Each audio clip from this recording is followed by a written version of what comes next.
Magandang umaga po. Narito po ang mga tampok na balitang sports ngayong umaga. Huwag isiping training wheels ang Southeast Asian Games. Ito ang panawagan ni SEA Games Chef de Mission Jeff Tamayo sa mga National Sports Associations. Kasunod ng kakulangan ng mga manlalarong maaring magbigay ng gold medal sa bansa sa Biennial Regional Meet. Ani Tamayo, marapat lamang na gumawa ng sariling homeworks ang mga NSAs para sa pagpapayabong ng sports sa buong bansa at pagdidiskubre ng mas marami pang talento.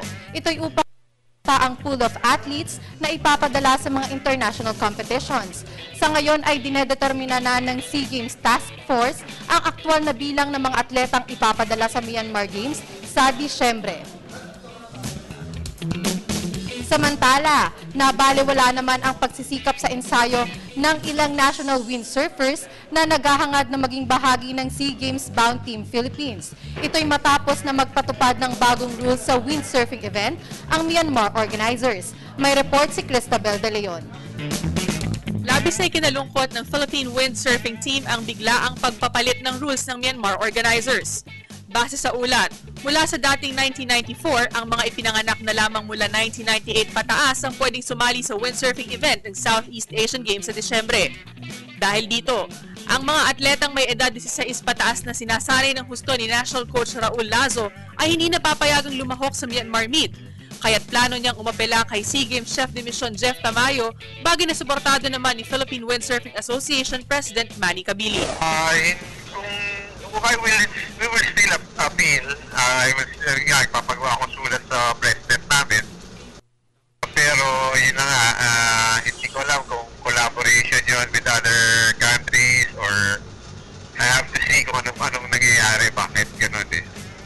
Officially, yeah, we are going to file a protest.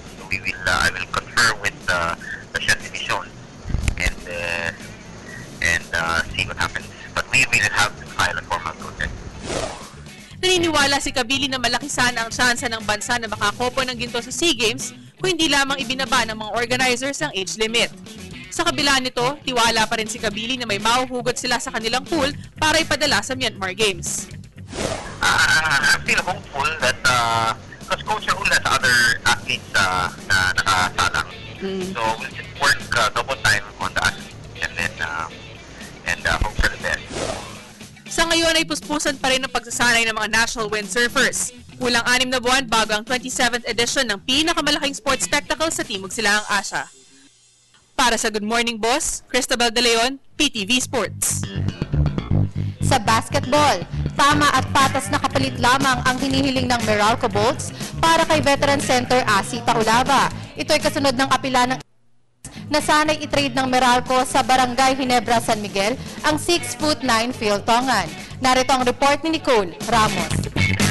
Hiling ako tumulong kay Asi, you have to put that in mind, Ito ang matamis na pahayag ni Meralco Bolts head coach Ryan Gregorio patungkol sa hiling ng mga fans na payagang lumaro sa Barangay Ginebra, San Miguel si Man Mountain Asi Taulava sa kanyang 40th birthday noong Marso.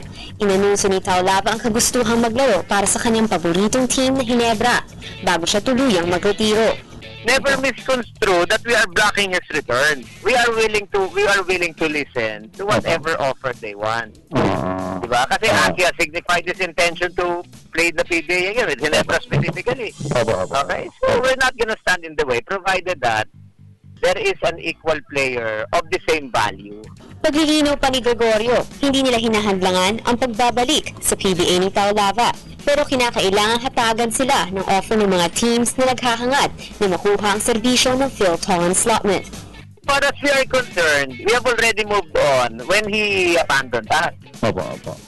Okay? But again, since his kumbaga dream is to play with a certain team in the PBA, okay, so we are not vindictive. In other words, we are not vindictive, di ba? They offer.